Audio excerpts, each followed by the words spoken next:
नमस्कार देवी और सज्जनों, अमिताभ बच्चन जी, उन्हीं की एक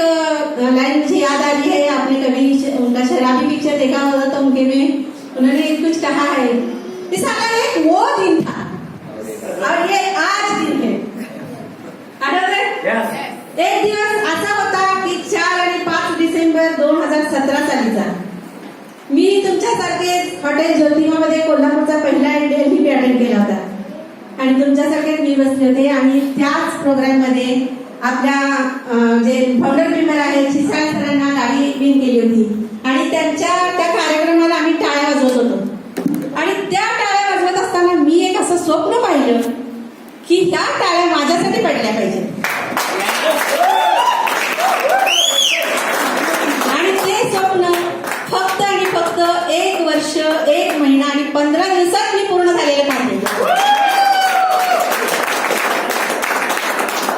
मित्रांनो, मी या डीएनएसपी मध्ये जेव्हा आले तेव्हा मला मार्केटिंग वगैरे काही करायचंही नव्हतं। मला इतका जो त्रास होता, मला फिजिकली जो त्रास होता आणि त्या त्रासासाठी म्हणतात ना की देवाला असं वाटतं की यांचं काही वाईट होऊ नये, असं एक वाईट होऊ नये या उद्देशाने माझ्या हाताचं ऑपरेशन होतं आणि माझ्या मैत्रीण आणि आपल्याला माहितच आहे सगळ्यांना धारे मॅडम म्हणून, तर त्यांचा नकळत मला फोन आला आणि त्यांनी मला ह्या फ्रूट ज्यूस बद्दल सांगितलं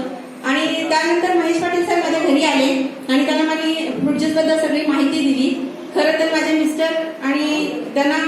म्हणजे पटलं नाही ही गोष्ट की जे जर डॉक्टर 3 डॉक्टर म्हणतात ऑपरेशन करा त्या ठिकाणी तुमचं फ्रूट ज्यूस काय काम करणार, पण तरी सुद्धा त्यांनी एक विश्वास दाखवला आणि त्या विश्वास घेतल्यानंतर आम्ही फ्रूट ज्यूस चालू केला। मला एकासाठी मी फ्रूट ज्यूस घेतला होता पण मला त्याचे 4 रिझल्ट इतके सुंदर आले की आमचं पूर्ण कुटुंब डीएनएसपी बद्दल भारावून गेलं आणि त्याच्यानंतर आम्ही मग याच्यामध्ये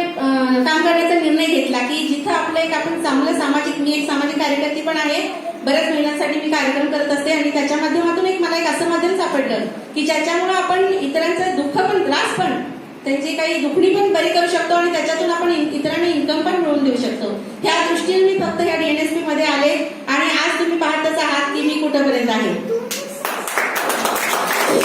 सगळ्यात सांगायची महत्वाची गोष्ट म्हणजे की कोणती आई मुलांना म्हणत असेल की बाबा तू नोकरी कर,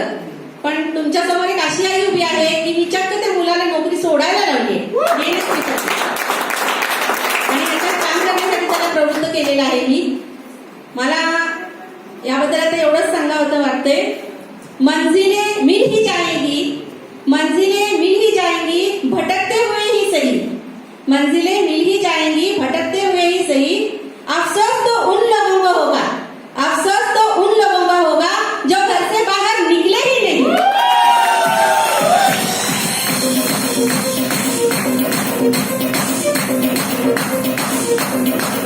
मला आणखी एक गोष्ट एक नमूद करायची वाटतेय की या डीएनएसपीच्या माध्यमातून इतकं छान आपल्याला प्लॅटफॉर्म मिळालेला आहे मित्रांनो की ज्यासाठी आपल्या सिनियरना 2.5 वर्ष लागली। 2.5 वर्षानंतर त्याच प्लॅटफॉर्मवरून आमची गाडी त्या स्पीडने निघाली, एक आउट ऑफ 50 म्हणजे 50 उलटल्यानंतर मी जे काम करू शकते, तर आज तुमच्याकडे कितीतरी असे तरुण वर्ग आहे की जे त्याच्याही पेक्षा फास्ट काम करू शकतील। या ठिकाणी येण्यासाठी मला 1 वर्ष लागलं। मला तर असं वाटतं की तुमची गाडी याच वेगाने जर चालूच राहिली तर 4 महिन्यामध्ये तुम्ही या जागेवर पोहोचू शकता।